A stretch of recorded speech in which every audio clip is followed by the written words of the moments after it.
Dans cette vidéo, nous allons vous parler d'un pays situé en Afrique centrale qui est également considéré comme l'un des plus grands pays du monde, la République démocratique du Congo. Vous avez peut-être déjà visité ce pays ou bien vous en savez pas mal de choses, mais aujourd'hui vous allez découvrir beaucoup d'autres informations sur la RDC. Mais avant de commencer, n'oubliez pas de cliquer ici pour vous abonner si vous aimez cette vidéo et d'activer toutes les notifications pour ne rater aucune de nos prochaines vidéos.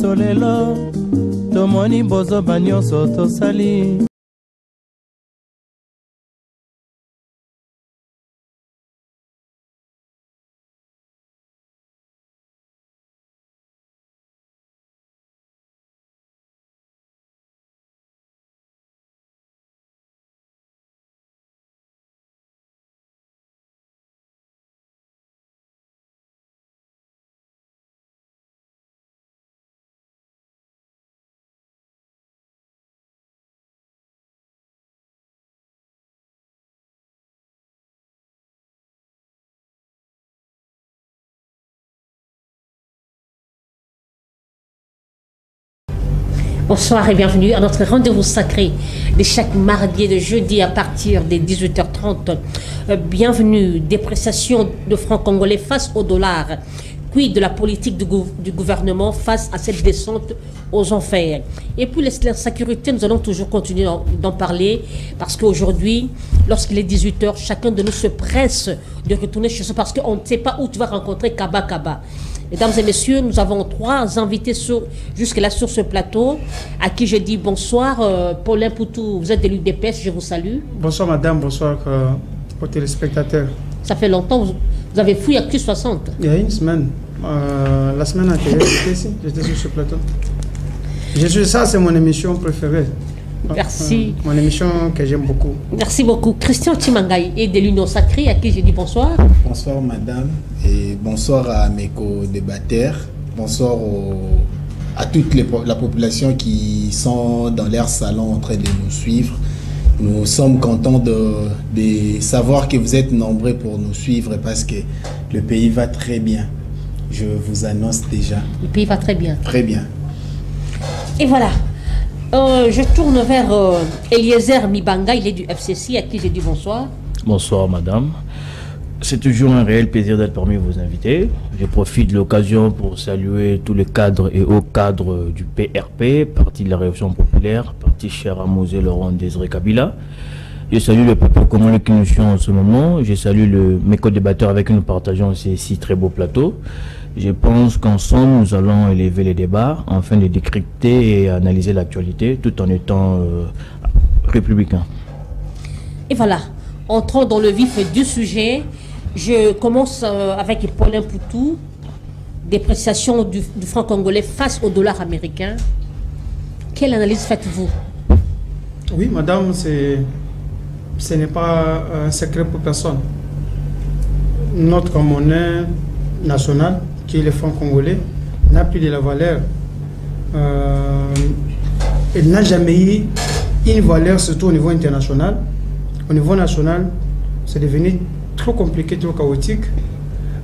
Du fait que depuis 1960 jusqu'à ce jour, la monnaie congolaise fait qu'elle perd de sa valeur petit à petit. Donc c'est compliqué. Il y a certains facteurs favorisants, donc certains facteurs qui nous ont amenés à arriver à ce que nous vivons aujourd'hui, notamment, vous savez, madame, la monnaie que nous parlons ici, c'est la monnaie fiduciaire, qui est les billets de la banque, les francs congolais. Cette monnaie, elle n'a jamais été une monnaie pour moi, selon certaines réalités que nous connaissons, par rapport aux fonctions que peut répondre ou remplir une monnaie, réellement une monnaie. Une vraie monnaie doit être un intermédiaire ou un instrument des échanges. Donc ça va permettre à chaque personne qui a besoin de se procurer ou de s'approvisionner un téléphone, de partir dans un magasin ou sur le marché, donner l'argent, on lui donne le téléphone. Une vraie monnaie doit être une mesure doit permettre aux nationaux de constituer des réserves.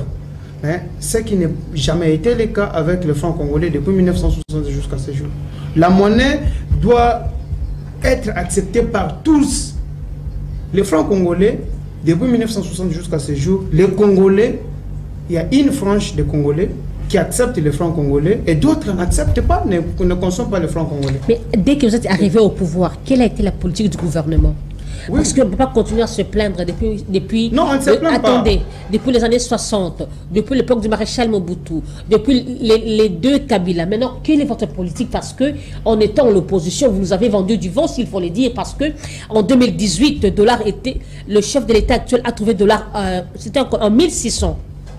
Et petit à petit, les choses dégrégolées. Aujourd'hui, le dollar, c'est à 25, oui. 25,5. La politique du gouvernement... Quelle est votre politique? La politique du gouvernement, c'est de booster l'économie. Il faut, pour arriver à juguler cette situation de la dépréciation de notre monnaie, il faut penser à l'augmentation de la production. Au moment où nous avons une production faible, la production nationale, nous avons la capacité d'exportation qui est trop faible par rapport à celle d'importation, ça va faire de sorte que notre monnaie puisse continuer à perdre sa valeur. Donc notre politique, c'est d'augmenter la capacité productive.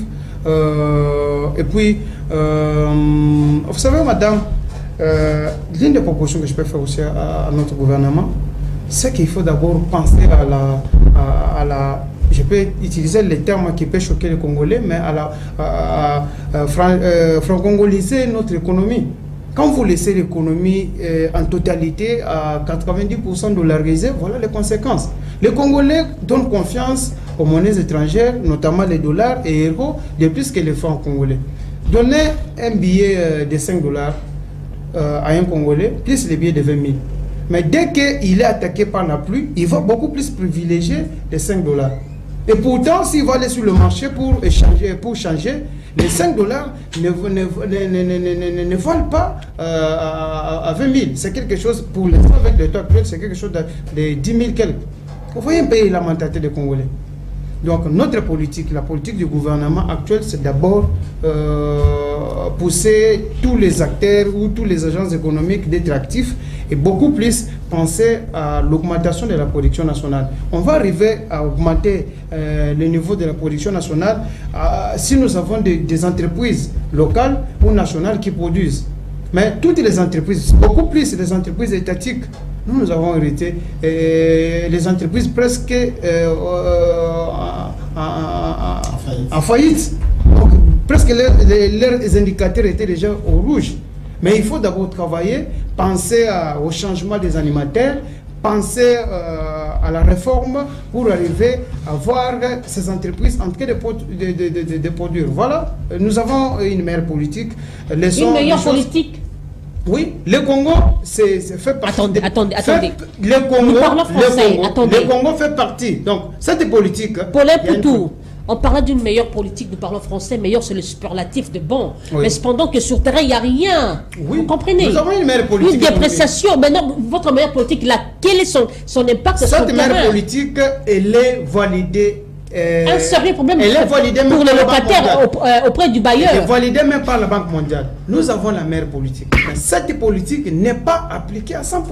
Voilà la souffrance. Vous savez, il y a un régime dans ce pays qui nous parlait des cadrages macroéconomiques, qui nous parlait des taux de la croissance de 2%, de 3%. Mais il y avait une stabilisation de la monnaie. Vous connaissez ça. Vous savez, madame. Ils avaient stabilisé la monnaie. Vous pouvez parvenir à stabiliser les taux d'échange dans une année, 2 ans. Celle-là n'est pas égal à la maîtrise ou à la croissance économique. Une chose que vous n'avez pas pu le faire. Quelle chose que nous n'avons pas pu faire? Stabiliser le taux d'échange, non? Actuellement, nous sommes dans une réalité d'abord de la crise économique qui est mondiale. Ça, c'est un. Nous avons, comme je l'ai dit ici, nous avons hérité des entreprises. Nous avons donc hérité d'un pays qui n'avait pas l'économie. Un pays qui n'avait pas des entreprises nationales. De l'État d'abord. Toutes les entreprises de l'État étaient déjà privatisées. Donc, on a créé une concurrence déloyale, d'où nous trouvons des entreprises de poche de certains politiques qui dominent les entreprises nationales. Merci beaucoup. Les entreprises publiques. Merci. Je passe la parole à Christian Timanga. Dépréciation du franc congolais face au dollar américain. En fait, n'est-ce pas un aveu de chèque du gouvernement en place? Je ne pense pas. Je serai beaucoup plus pédagogue sur ces points. Déjà, lorsqu'on parle de dépréciation d'une monnaie, cela veut dire la perte des valeurs d'une monnaie locale face aux monnaies étrangères. Maintenant, par rapport à cette situation, le gouvernement devra mettre en place une politique restrictive, c'est qu'on parle en économie. Cette politique fera en sorte que le gouvernement puisse récupérer en grande masse monétaire la monnaie locale. Comment le gouvernement va procéder à faire ça? Le gouvernement va procéder à faire ça par des moyens de banques commerciales. Là, je ne vais pas citer les banques pour ne pas faire la publicité de toutes ces banques-là. Va procéder par des banques commerciales, par le paiement des impôts en monnaie locale. Par exemple, notre monnaie locale, c'est les francs congolais. Au lieu que les gens ou encore les entreprises payent leurs impôts en dollars, on les paye en francs congolais. Là, ça va résoudre encore ces problèmes parce que nous sommes en train de connaître le problème que nous avons beaucoup nous avons une masse monétaire de francs congolais élevée. Nous n'avons pas assez de dollars. Alors que c'est les dollars qui va faire en sorte que notre économie puisse être stable. Lorsque nous n'avons pas assez de francs congolais, mais on a une grande quantité ou encore la masse monétaire en dollars est élevée ou encore c'est équitable, c'est à ces moments-là que nous n'allons plus connaître tous ces problèmes d'inflation des dollars. Une deuxième politique serait à revoir d'abord dans les PIB. Dans les PIB, dans quel sens? Parce que nous sommes en train de produire, mais la vente, et donc le prix des ventes a augmenté, mais la qualité ou encore les produits ou les matières premières sont toujours la même. Voyez un peu, si le gouvernement devra vraiment ou encore va vraiment travailler sur ces points-là, j'espère bien, je pense très bien que non, on va résoudre ça. Nous sommes déjà fin mandat. Madame, nous sommes fin mandat, nous ne sommes pas encore. Et on ne sait pas déjà vers la fin de ce mois si nous atteindrons 30. Le VPM de l'économie l'a très bien expliqué. Le gouvernement sans Maloukonde est en train de travailler pour résoudre ça. On ne voit pas? Non, ils sont en train de travailler. 100 jours passés, il y a déjà 100 jours. Aucun résultat. Non, madame, ici, nous sommes au phénomène inflation. Nous ne sommes pas au programme 100 jours. Au programme 100 jours, nous avons vu, il y a eu des sanctions, il y a eu des travaux qui se sont Non, je parle du 100 jours du gouvernement Sam Maloukonde. Ah, ok. Quels sont les résultats? Non, il y a le travail.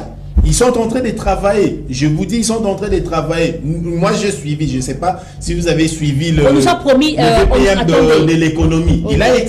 Il a expliqué. C'est pas d'un coup comme ça qu'on va connaître la déflation des dollars. Non, c'est pas d'un coup. Donc, c'est vraiment une procédure. Donc, il faut suivre ces procédures-là. Donc, il faudra que notre gouvernement puisse d'abord demander qu'il y ait paiement de l'impôt en monnaie locale. Donc, cela permettra à notre banque centrale d'avoir plus de francs congolais et il y aura maintenant les dollars en circulation. Est-ce que vous ne voyez pas que dans chaque chose, c'est le gouvernement qui est défaillant? Je ne crois pas. Laissez-moi vous relancer, s'il vous plaît. Laissez-moi terminer ma pensée. Okay.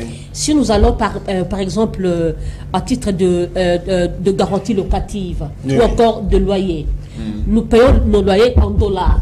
Oui. Vous voyez. Oui. Mais le gouvernement n'a pas résolu cette situation. Nous partons dans des marchés, dans des supermarchés, dans des alimentations, dans des magasins. On nous vend des articles en dollars. Mais jusque-là, on n'a pas vu la politique du gouvernement pour remédier à cette situation. Madame, j'espère que vous n'allez pas me donner un exemple d'un magasin où on vend en dollars Je ne pense pas. Parce que la vente n'est pas fixée ou conditionnée en dollars ou en francs congolais. Non. Non, ce n'est pas conditionné. Il y a certains magasins, on vend en dollars, je vous dis. Je ne sais pas, donnez-moi l'exemple. Citez-moi. C'est à moi de vous poser les questions, mais je vous dis, si on est dans la ville, vous verrez des magasins où des articles sont vendus en dollars. Les garanties locatives sont payées en dollars, nos loyers en dollars. Mais ce n'est pas qu'en 2023 que nous payons nos maisons en dollars. Ça date depuis longtemps. Attendez, mais pourquoi pas quand vous êtes arrivé au pouvoir, vous avez remédié à cette situation? C'est ça le problème. Madame, le président de la République est investi en 2019. Je vous rappelle. Avec des promesses. Non, ne dis pas qu'il y a avec des promesses, parce que tout ce qu'il est en train de promettre, il les réalise selon le temps. Comme quoi? Tout ce qu'il est en train de promettre, il est en train de réaliser selon les temps. Comme quoi? On avait parlé de la liberté d'expression qui n'existait pas auparavant. Et ça continue? Aujourd'hui, tout le monde est libre. Ça continue? Aujourd'hui, je vous dis, tout le monde est libre de tout dire. Je vais vous le prouver ici. Tout le monde peut dire tout ce qu'il veut, donc sans pourtant... L'intolérance qui bat son plein, les arrestations arbitraires... On a arrêté quelle personne parce qu'il a dit quoi? La liberté d'expression ne signifie pas injurier, ne signifie pas outrager. Non. En parlant de l'outrage, c'est vrai que vous voulez un peu sortir du débat. Non, je ne sors pas du débat. Attendez. Mais du moins, vous avez soulevé quelque chose d'important. Oui. Le chef de l'État, je retiens encore, avait traité Kabila des papiers dans ce pays, qu'il avait arrêté. N'est-ce pas que c'était un outrage? Outrage.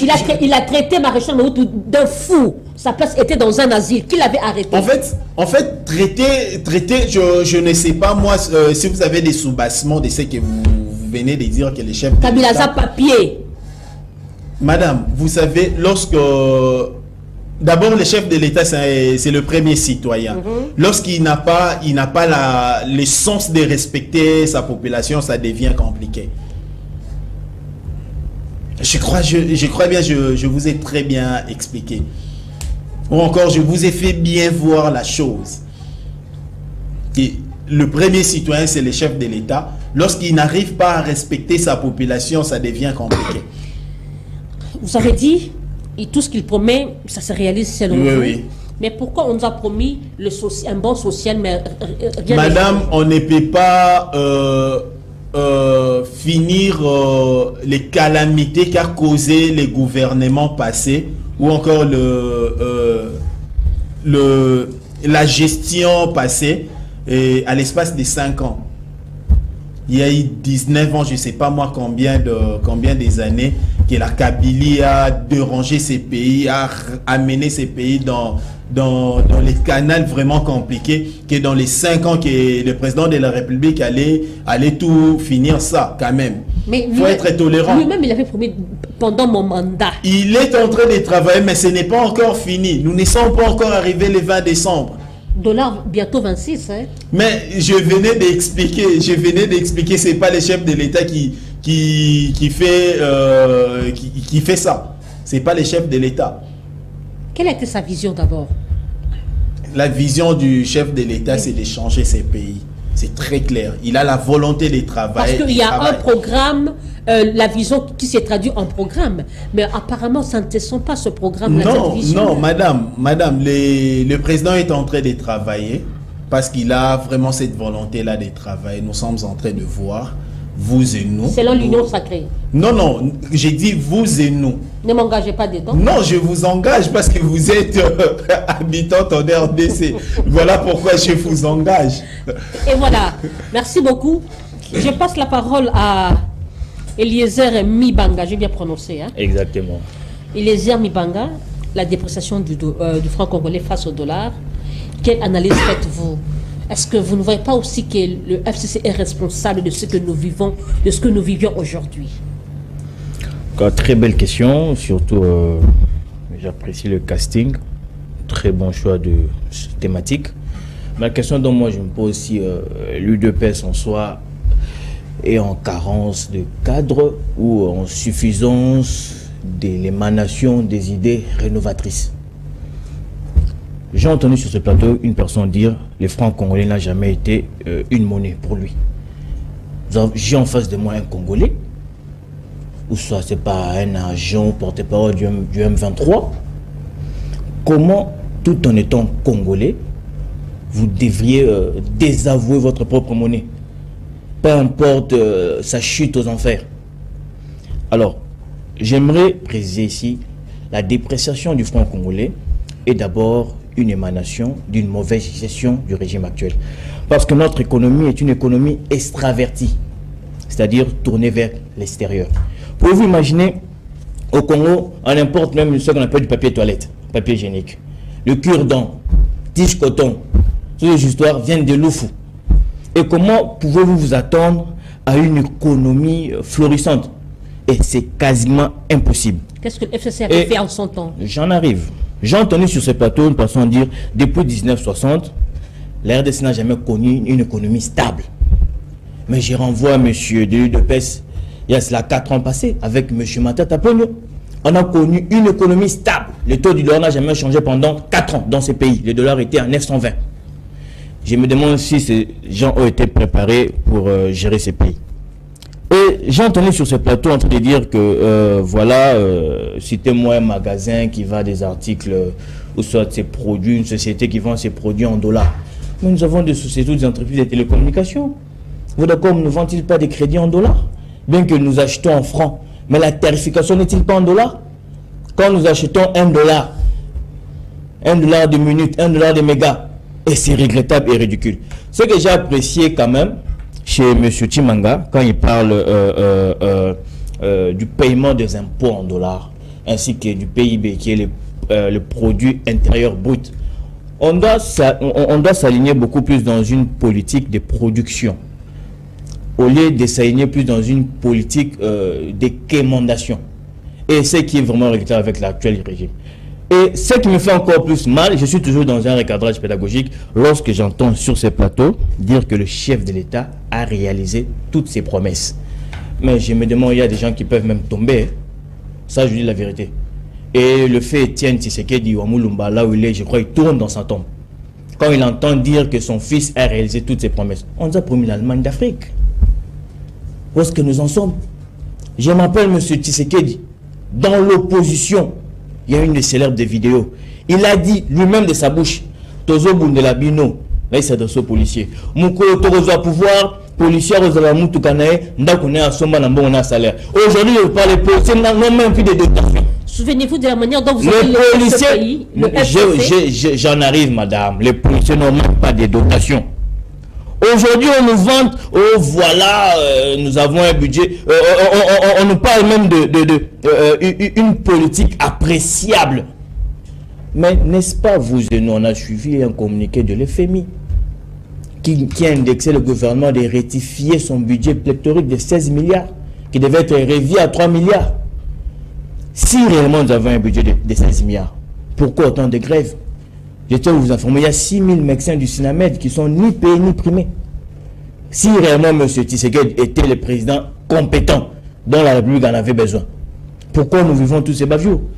Et pire encore, M. Chimanga nous parle d'une justice. Il dit aujourd'hui on peut passer à la télé, on peut critiquer le chef de l'État sans être interpellé. Mais je me demande si on est où? Je me demande de poser la question à M. Chimanga. Quel est le dossier dont vous reprochez à M. Salomon Escadel? M. Mike Moukebaï est-il où? Jimmy Kitenga a été arrêté pourquoi? Dites-moi un peu. Si réellement vous avez le contour et le rouage de la justice, si le chef de l'État, qui est votre autorité morale, lui-même dans ses dires a eu à décrier cette justice, il a dit la justice n'est pas encore adéquate, la justice n'a pas encore atteint ce niveau. Mais ça me tombe. En tout cas, permettez-moi de vous traiter du fou du roi. Donc, vous défendez même l'indéfendable. Peut-être à la recherche du gâteau au sein de l'union sacrée. Non, on doit se dire des vérités. Ici, nous venons parler République. Hormis nos appartenances politiques, c'est le peuple que nous mettons d'abord en avant toute chose. Et nous devons avoir ces cultus, cultivant nous des valeurs patriotiques. Quand il y a dépréciation du franc congolais, il faut l'admettre. Et quand on dit que vous êtes incompétent, vous n'avez pas été prêt pour gérer ces pays à caractère continental, il faut l'admettre. Parce que les faits sont là. Il y a des prestations, il y a l'insécurité, il y a des arrestations arbitraires, il y a des manipulations de la justice. Aujourd'hui, je tiens à vous signaler, on a tous vu la célèbre vidéo d'un athlète qui est logé à l'UNIKIN pour le jeu de la francophonie. Il dit, ils sont logés dans des conditions peu commodes. Est-ce que ce monsieur qui l'a dit est-il congolais? Non. Attendez. Est-ce que ce monsieur qui l'a dit est-il opposant? Non. Laissez-moi vous relancer. En parlant de l'UNIKIN, souvenez-vous de la manière dont vous avez laissé les hommes de l'UNIKIN. Mais madame, n'allons pas de coq en l'âne. Non. N'allons pas de coq à l'âne. Reconnaissez quand même ça. Aujourd'hui, la valeur d'une éducation n'est pas liée au bâtiment. Je tiens à vous le rappeler, madame. Aujourd'hui, un Congolais peut finir à l'UNIKIN et aller faire son master à l'étranger. C'est grâce à qui? À l'époque, c'était tout un problème. Pour avoir un visa d'études, ne fût-ce que pour la Belgique. Mais aujourd'hui, vous pouvez même finir la 6e année. Vous avez votre diplôme d'État et trouver l'inscription en Chypre, Turquie. Qui a mené ces systèmes?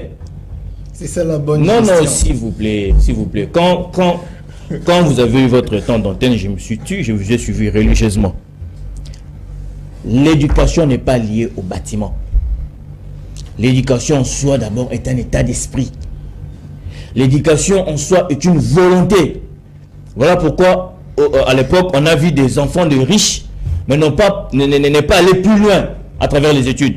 Et j'étais vous parler quand même à un corps académique. Je suis assistant quand même. Et je sais de quoi je parle. Ce régime n'a pas été préparé. Ça, il faut se le dire. N'a pas été préparé. Il y a plusieurs promesses qui sont restées lettres mortes. Plusieurs promesses. C'est le régime de Kabila qui a été préparé avec 4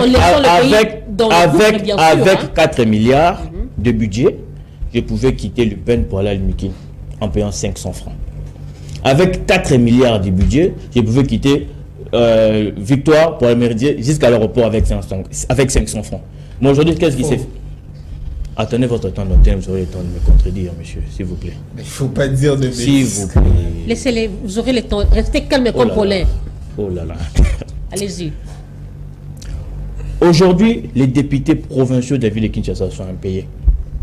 On a suivi le gouverneur, le vice-gouverneur Jérôme Moulumba promettre un point de presse. Il dit lui-même point de presse de vérité. Il semblerait que point de presse de vérité. Ils sont déjà en désaccord avec Jean-Denis Ngobila. Ils sont déjà en désaccord. Pouvez-vous imaginer le marché Zando? On nous a sorti la maquette. On aura un nouveau marché Zando. Mais jusqu'à présent, les travaux tardent. Même l'illusion tarde même de sortir du sol. Et voulez-vous qu'on dise quoi de M. Tshilombo? Et on n'a même pas du tribalisme. Pouvez-vous imaginer, il y a eu nomination, ordonnance portant nomination de plus de 2500 magistrats, dont 2000 sont de l'espace Grand Kassai. Qu'en est-il du tribalisme? Parlons du poste stratégique. Je demande à mes co-débatteurs de suivre avec moi. Nous avons le ministre des Finances, espace Grand Kassai. Ministre de l'Intérieur, espace Grand Kassai. L'actuel AG de l'ANER, espace Grand Kassai. L'actuel ministre de la Justice, espace Grand Kassai. L'actuel président même de la CENI, espace Grand Kassai. L'actuel DG de la CNSS, espace Grand Kassai. L'actuel gouverneur de la banque, espace Grand Kassai. Et vous vous rendez compte que tous les postes stratégiques est doté aux ressortissants de l'espace Grand Kassai. Ça qu'on parle que c'est du tribalisme prôné à outrance, c'est toujours être animé de mauvaise foi. Et il est grand temps de pouvoir s'assumer. Je vais chuter en disant, j'entends M. Tshimanga dire encore qu'il est impossible d'améliorer les 18 ans du gâchis. Mais quand on hérite un pays, on hérite les actifs et les passifs. Ça, il faut le gober. En aucun jour, vous entendrez Joseph Kabila dire si tel domaine n'a pas marché, c'est parce que j'ai hérité les 32 ans de Mobutu. Un chef s'assume, un chef ne pleurniche pas. C'est ça le mal avec eux. Quand tel domaine ne marchait pas à l'époque, c'était la coalition FCC-Cash. Bon, on se démarque, on leur laisse dans leur sale besogne. Non, si ça ne marche plus, c'est Kamere.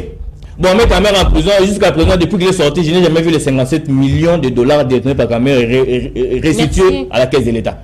Il faut savoir s'assumer quand même. Et voilà, mesdames et messieurs, ça change déjà sur le plateau. Nous parlons de l'insécurité, mais cela n'empêche que nous puissions, que les co-débatteurs puissent rebondir au propos de leurs amis d'en face. Pauline Poutou, Madame, l'insécurité, on n'en parle plus. Hein? Est-ce que vous ne voyez pas que dans un pays sérieux, le ministre de l'Intérieur, Peter Kazadi, devait démissionner? Madame, je vais répondre sur cette question. C'est de votre droit. Allez-y. Je préfère d'abord qu'on parle parce que, vous voyez, cette thématique, elle est très importante pour les Congolais. Ici, on était venu pour discuter sur la perte de la valeur des francs congolais, de la monnaie nationale. Mais je me retrouve face à quelqu'un qui vient parler des compétences, des postes distribués. Il a en l'air, il n'est pas assis par rapport. Je comprends qu'il n'avait pas préparé, qu'il n'a pas préparé la thématique. Il n'est pas en mesure de nous expliquer par rapport à ce qu'à l'air tout avait fait pour l'économie. Il dit, j'ai noté quelque chose. Il constate qu'il y a une grande carence de la part de l'IDPS par rapport à la situation actuelle de la perte de la valeur de la monnaie nationale. L'IDPS est très incompétente. L'IDPS est très incompétente. Est très compétente. L'IDPS est très compétente et a une politique bonne que vous, à votre époque, vous n'aviez pas cette politique-là.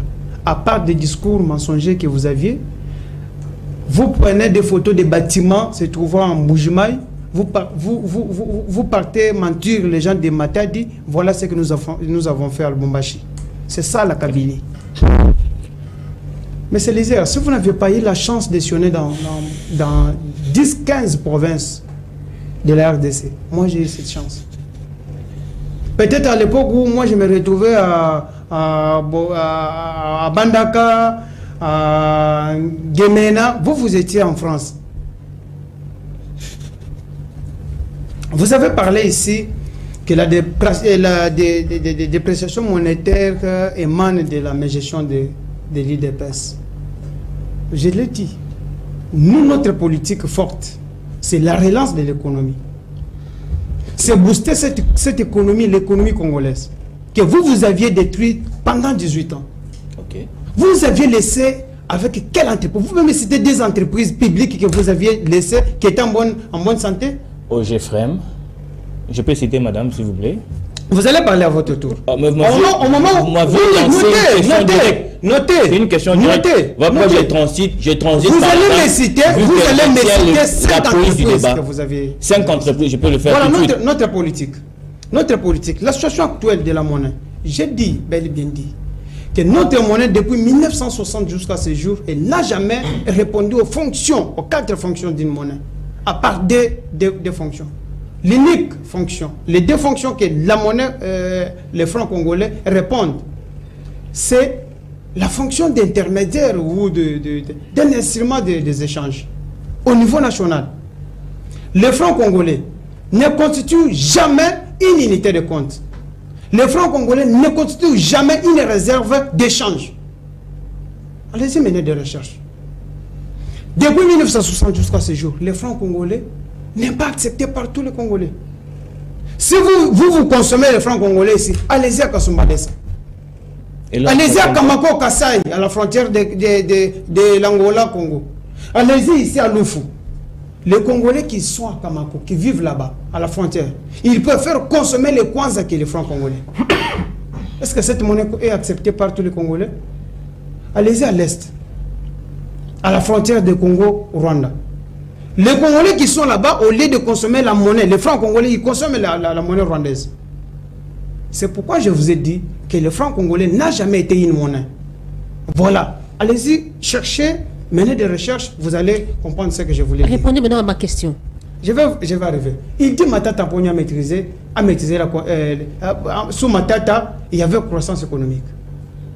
il y avait la stabilité économique. Non, parlez-nous de la stabilité du taux d'échange pendant des ans sous ma tête et non de la croissance économique et non de la stabilité économique. Mais la stabilité économique. Pendant 4 ans, on a eu un taux de 920. Vous pouvez me citer, pendant 4 ans. Vous pouvez me donner les taux d'exportation sous ma tête. Et ces taux étaient supérieurs aux importations. Mais nous c'est que pour juguler à cette situation, nous sommes en train de nous battre pour stabilité, pour augmenter la production. En augmentant la production, comment on peut y arriver? C'est d'abord booster les entreprises. Les agences économiques ont besoin de financement. Leur donner des moyens pour qu'elles parviennent à produire, à augmenter, c'est ça la production. Vous avez vendu toutes les entreprises de l'État au profit de vos propres intérêts, vous les kabylistes. Et il y a quand même honte de venir parler sur le plateau. Par rapport à la sécurité, répondez. La sécurité est là. Nous ne pouvons pas refuser. Je vous ai dit, la sécurité dans un pays est là. sérieux, n'est-ce pas que Peter Kassali La sécurité ne manque pas dans tous les pays, même aux États-Unis. Un pays qui est mieux stable depuis que la RDC, la sécurité existe. En France, même chose. Pas plus tard, il n'y a même pas un mois. Vous voulez comparer la sécurité? Non, je ne compare pas. Dans tous les... De l'autre côté à la nôtre, vraiment. Dans les centres-villes, la sécurité ne manque pas. Au Congo, nous avons eu l'insécurité en RDC. Ça fait maintenant plus de 25 ans que cette situation existe à l'Est. Voilà notre politique. Voilà notre politique. Assumez que nous, ça ne va pas. Nous acceptons. J'ai accepté que l'insécurité existe à l'Est de la RDC. Mais les taux maintenant, les taux d'insécurité à l'Est de la RDC n'est pas égal au taux que nous avons vécu il y a 18 ans avec la Kabylie. Ne crachez pas quand même. Sous leur règne. À l'Est, il y avait combien de groupes armés? Et actuellement, nous en sommes en combien? Merci. Et il nous parle de l'insécurité. D'ailleurs, l'insécurité qui bat record ici à Kinshasa était créée par eux, les systèmes Khoulouna. Qui ne le sait pas? Et la politique qui est appliquée peut-être pour traquer ces Khoulouna, ce n'est pas la même politique que nous utilisons.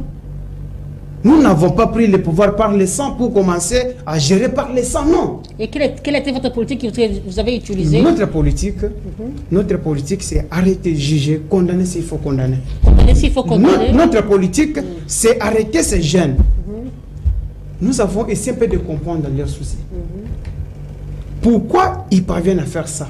Parce que peut-être parmi eux, ils n'ont pas étudié. La plupart des jeunes gens de 18 ans, vous allez trouver les jeunes de 17 ans.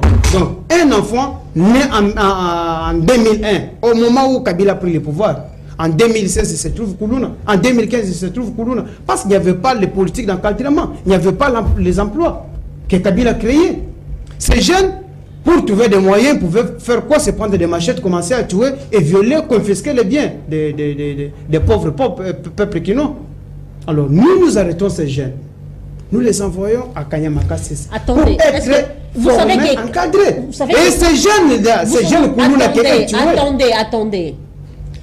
Vous savez que Kaba était à Kanyamaka, mais il oui, bien sûr. Kaba était à Kanyamaka. Comment il était retourné ici? Kaba qui se retrouve, madame, moi j'ai failli pleurer. Au moment où Kaba parle qu'il a été arrêté, 7 fois libéré. Nous l'inquiétons. Non, nous on comptait sur la justice. Le président Félix disait, je compte que sur la justice. Parce que c'est la justice qui peut élever cette nation. Cette justice-là, la plupart des animateurs, des magistrats, ce sont les magistrats recrutés à leur époque. C'est pourquoi peut-être pour répondre à cette question-là. Recrutés à leur époque. Répondre à cette question-là, le chef de l'État a frappé fort. En recrutant 5000 jeunes nouveaux magistrats, déjà 2500 déjà nommés, et on va aller procéder petit à petit. Merci beaucoup. Que M. Eliezer puisse savoir que... Eliezer, oui. Merci. Vous ne avez pas laissé l'économie. Votre politique était de détruire l'économie congolaise. Voilà la situation que nous traversons actuellement, ce sont les conséquences de la mégestion d'hier. Mais nous luttons pour relever les défis. Merci, Paulin. Relever les défis, c'est augmenter la production. On va arriver à augmenter la production en créant des entreprises. Paulin, merci. Vous n'avez plus la parole. Christian Timanga, l'insécurité, on n'en parle plus. Hein? Elle n'avait dans plus sens de votre pouvoir que vous défendez. En fait, madame, je venais à mon entrée, je vous avais dit que le pays va bien. Je vais d'abord commencer... Le pays va bien avec Kaba, avec Bitcoin. J'arriverai. Je vais d'abord faire les toilettages que mon frère Eliezer Mambenga. Mibanga. Pardon? Mibanga. Voilà. Je vais d'abord faire les toilettages des insanités qu'il a eu à sortir. Je voudrais d'abord... Veuillez rectifier. Veuillez rectifier. C'est sanité. Non. Veuillez rectifier. Bon, je fais quand même les toilettages que mon frère venait de nous dire ici. Je m'aimerais d'abord savoir, parce qu'il a commencé à s'attaquer à l'UDPS. Je ne suis pas de l'UDPS, mais pourquoi est-ce que vous attaquez directement ou personnellement à l'UDPS? Monsieur Eliezer nous parle de la mauvaise gestion. Est-ce que vraiment le FCC ou votre régime peut nous donner leçons en ce qui concerne la gestion pendant tous ces 18 ans? Est-ce que vous êtes vraiment conscient que vous pouvez parler par rapport à la gestion dans ces pays? Il faut être courageux pour parler de la gestion, mon frère. Il faut vraiment être courageux. Il dit les entreprises de communication, il a cité une entreprise ici où ils vendent les unités en dollars. Bon, c'est la manière dont les gens aiment bien dire que je vais acheter $1 de crédit. On peut aussi dire que non, j'achète les unités de 2500 francs. C'est clair, cela ne veut pas dire que non. Les unités sont vendues en dollars. Non. On parle de $1 parce qu'on ne veut pas, par exemple, parler de 2500. Il ne faut pas se minimiser ou minimiser notre monnaie au profit de monnaie étrangère. Là, en tout cas, il faut le savoir. Et je vais demander à mon ami toujours de tâcher bien l'œil. Dès l'année prochaine, moi, je vais vous acheter des carnets et des stylos. Nous allons vous apprendre comment on fait la gestion, comment on peut gestionner, comment on peut gouverner. Non, j'ai dit... Vous n'avez pas pu seulement l'année prochaine. Non, madame, ils ont dirigé ces pays pendant très bien longtemps. Le président de la République devrait d'abord effacer, supprimer d'abord leurs insanités pour très bien gouverner. Je veux vous dire, madame, le président n'a pas travaillé durant les 5 ans. Il y a eu d'abord la coalition avec les FCC qui constituait des freins. Tout le monde le sait très bien. Et on sait très bien comment est-ce que nous avons obtenu la majorité. Donc nous aurons notre majorité dès l'année prochaine. C'est à ce moment-là, moi je vais les acheter des carnets et des stylos pour les apprendre et les enseigner comment on peut gouverner, comment on peut gestionner un pays. Il a parlé de la liberté d'expression que je venais de souligner. Il me parle du dossier SKD là. En fait, lui, moi, d'abord, je ne travaille pas à la DGM. Donc, il faut poser la question aux agents de la DGM. Pourquoi est-ce qu'il est arrêté? Pourquoi est-ce qu'il est arrêté? Comment on peut arrêter quelqu'un avec les revolvers? On dit que ceci, c'est là. Et Matata Mpogno qui viendra dire 2 semaines à plus tard que non, ces revolvers partenaient à son garde-corps. On est où? On est dans quel pays qu'on doit commencer à favoriser comme ça? Non. Non. Là, c'est pas la liberté d'expression, mon frère. C'est pas la liberté d'expression. Il parle déjà de la francophonie. En fait, je habitais les Home. J'étais au Home Plateau, au Home 5, j'ai été au Home 10, j'ai habité le Home 30. Je suis assistant dans cette université. Mon frère, les conditions qui s'y trouvent là, on ne peut même pas parler. C'est comme si on était en Europe. Je peux te prendre des images et te les balancer. Si d'ailleurs je savais que tu allais parler de ça parce que je viens de là, j'allais te prendre des images. Mais les frais académiques sont toujours à la hausse. Non, madame, nous sommes par rapport à ce qu'il a dit. À l'UPEN d'abord, hier, il y a la classe qui est en train de déplorer. Mais il faut être aîné pour dire ça. Votre vocabulaire chéri est haineux. Non, oui, il faut être aîné pour dire ça. En tout cas, vraiment aîné pour dire ça. Il parle des maquettes. Combien de maquettes qu'on nous a présentées? 5 chantiers. Combien de maquettes? Parlons de l'insécurité, s'il vous plaît.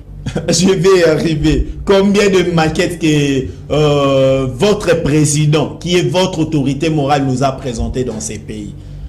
En tout cas, soyez courageux pour sortir toutes ces choses. Par rapport à l'insécurité, madame, nous avons nos blocs-notes et nous avons nos stylos. En 2019, il y a un des opposants qui a dit que non, ils allaient paralyser le pays. Est-ce qu'on doit oublier ça? Je peux vous rappeler aussi que Augustin Kaboul avait dit, nous allons distribuer des armes à tout celui qui va attaquer et qui va s'opposer à notre pouvoir. Madame, je vais y arriver. Je vais y arriver. Je souligne au moins que le président des Nouvel Élan, il a dit ça en 2019, que leur secrétaire général, qui était leur candidat en 2018, a dit en 2020 que non, ils vont déranger les pays, ils vont créer l'insécurité. Mais c'est ce que nous sommes en train de vivre. C'est ce que nous sommes en train de vivre. Mais si votre pouvoir était compétent, on n'allait pas vivre ça, Madame, il y aura des sanctions. On va sanctionner. La justice va sanctionner. Je vous dis, ils ont dit ça en 2020. Aujourd'hui, nous avons toujours des problèmes à l'Est. Il y a le milice Mobondo aux orteils de Kinshasa vers les plateaux des Patiké. Il y a encore les problèmes de kidnapping. Donc, ils sont responsables. Ils ont promis ça. C'est ce que nous sommes en train de voir. Avec les nouveaux animateurs de la police, je crois très bien que non, il y aura maintenant de la sécurité dans cette ville. Parce que moi, je suis avec les jeunes. Déjà, avec le phénomène Koulouna qu'ils ont donné naissance dans ces pays, moi, étant jeune, je suis en train de lutter contre ces phénomènes-là. En tout cas, d'ici 2024, d'ici juin 2024, il y aura plus ces phénomènes Koulouna dans ma circonscription. Merci que des promesses beaucoup. fallacieuses. Et voilà, je tourne vers Eliezer Mibanga. Vous allez rebondir, mais je pose la question directement par rapport à l'insécurité. L'insécurité que nous vivons aujourd'hui, c'est un héritage du FCC, non? Très belle question, madame. Mais permettez-moi, en tout cas, je ne peux pas répondre à une question par oui ou par non sans pourtant l'argumenter. Alors, du coup, je commence d'abord par répondre à monsieur de l'UDPS. Je m'excuse, je ne connais pas le nom. Monsieur Paulin, qui m'a demandé de citer 5 entreprises.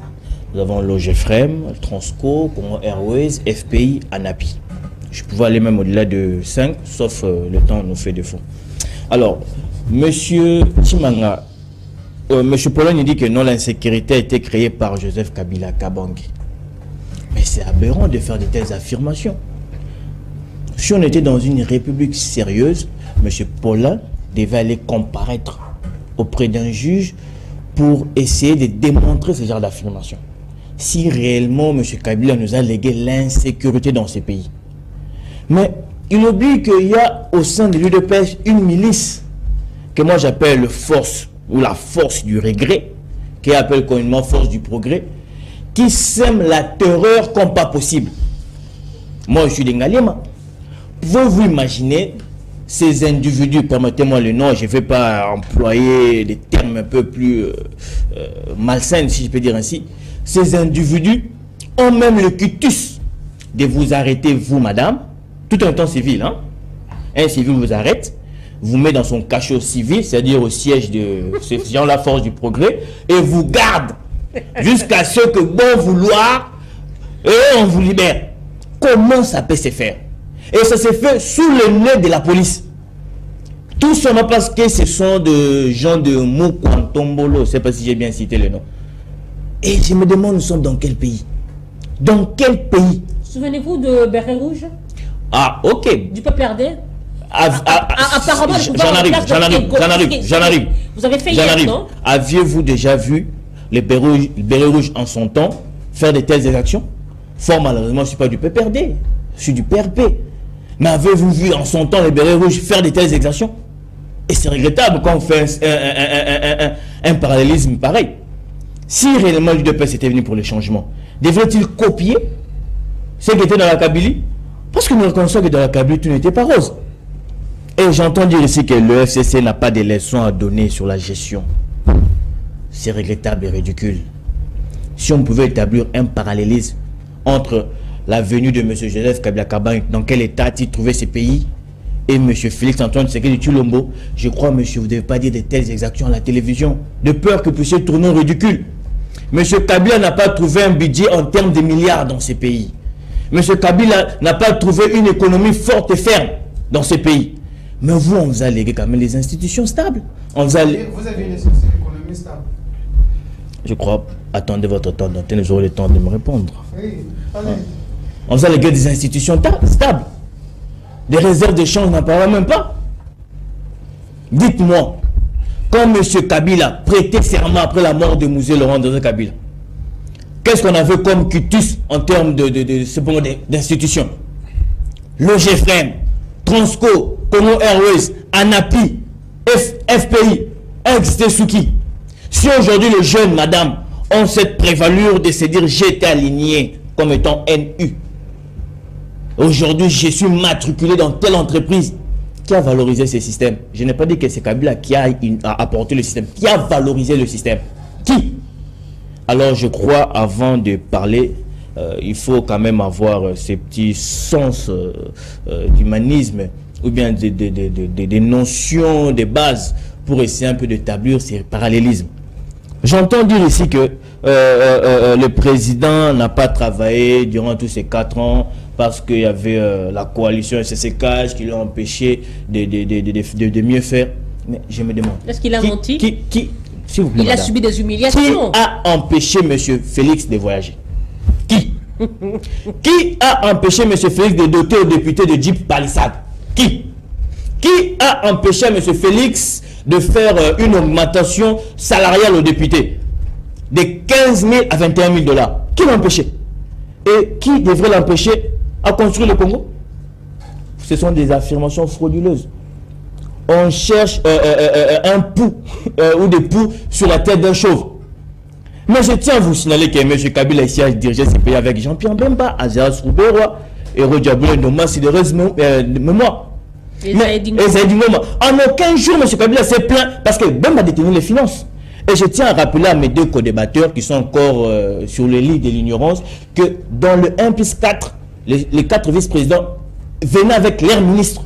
Mais en aucun jour, M. Kabila s'était dit, vu que Bemba gère les finances, voilà, si je n'ai pas achevé tel projet, c'est Bemba qui m'est bloqué. Où serait le ministre de Bemba? En aucun jour. En aucun jour.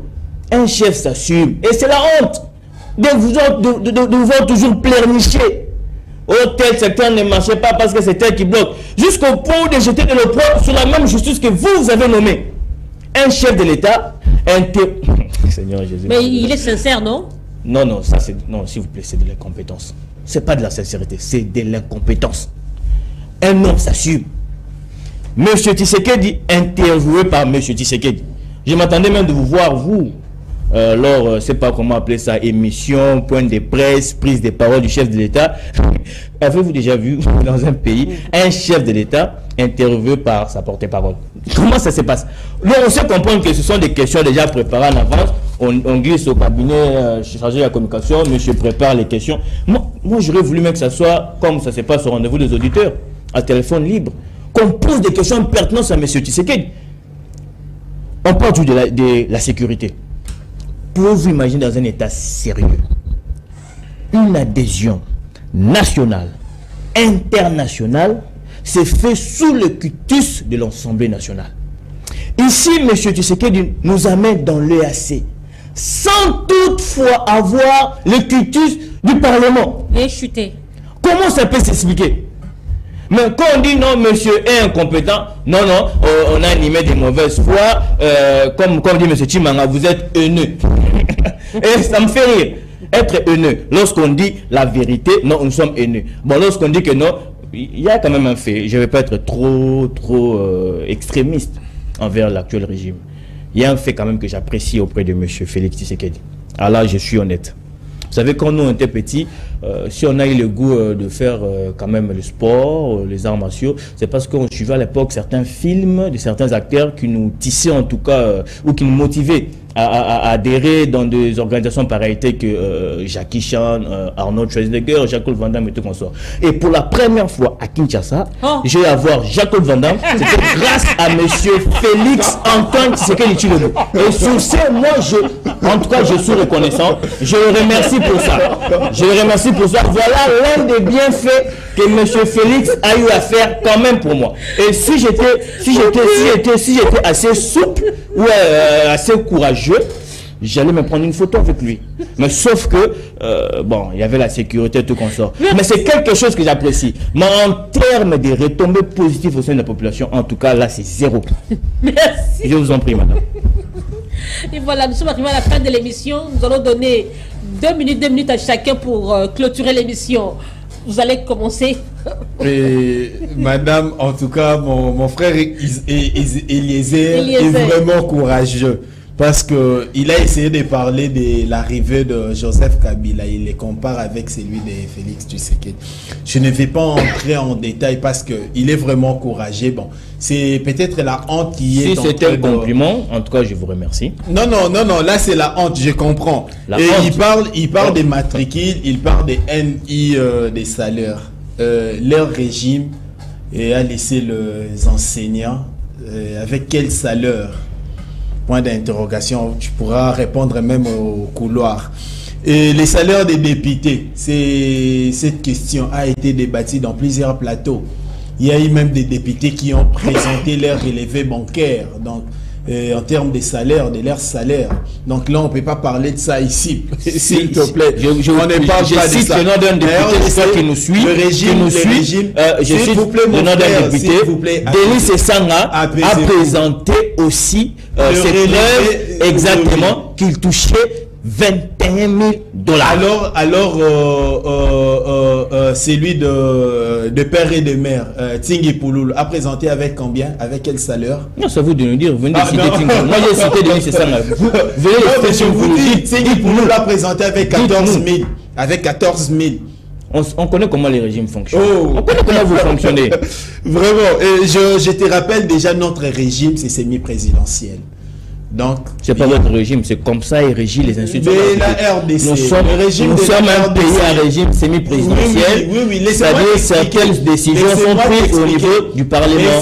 C'est ça le sens du régime semi-présidentiel. Tu as compris pourquoi est-ce que... Ne dites pas que c'est votre régime.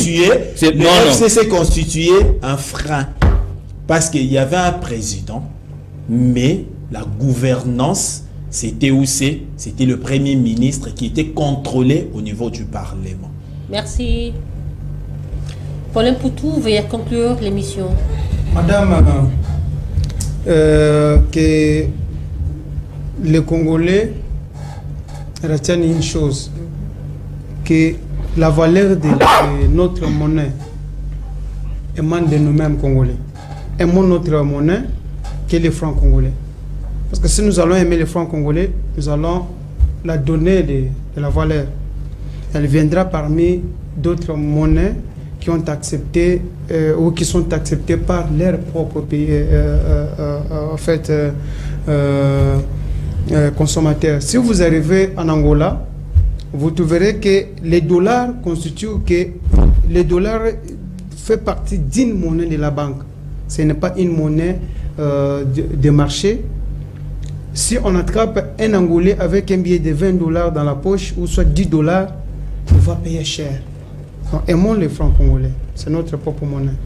Faisons confiance au gouvernement qui se bat pour la relance de l'économie congolaise. C'est ça notre meilleure politique de ce régime.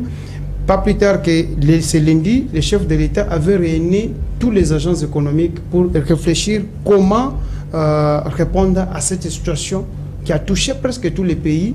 Mais nous, en RDC, c'est devenu trop chaotique. Il fallait remédier à ça.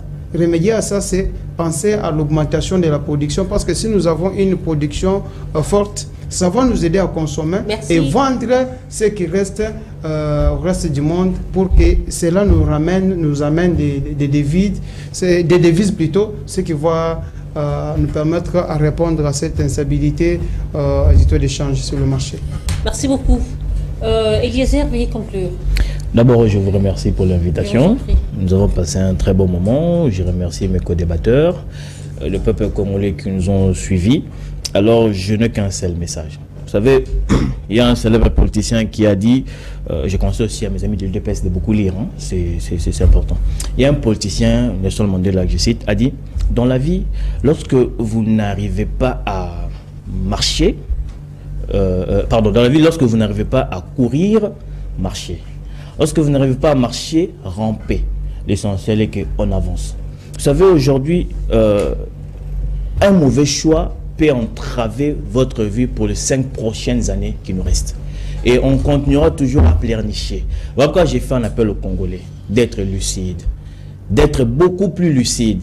Na lingala, bozala et kenge. Cette fois-ci, il faut faire des très bons choix.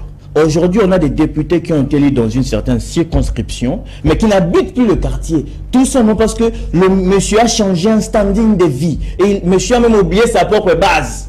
Et nous sommes dans des rapistolages, on se greffe. J'ai même appris, excusez-moi en tout cas, d'aller de Coq à l'âne, j'ai appris qu'on a inauguré un parc au niveau des limités qui s'appelle Maman Marthe. Donc, sur les 4 ans, bientôt 5 ans, je suis déjà sur les 5 ans. Voilà l'héritage qu'on nous laisse. Parc. Je pense que les PP a des problèmes avec les PPS. S'il vous plaît. Merci. Moi, je suis partant. On peut faire un plateau spécial sur ça. C'est pas un problème. Okay. Et voilà. Je dis merci à Paulin Poutou d'avoir répondu à notre invitation. Merci aux Congolais. Merci à Christian Timanga. Réel plaisir, madame. Merci à les amis Banga du FCC. Je vous en prie, madame. Mesdames et messieurs, c'est la fin de cette émission.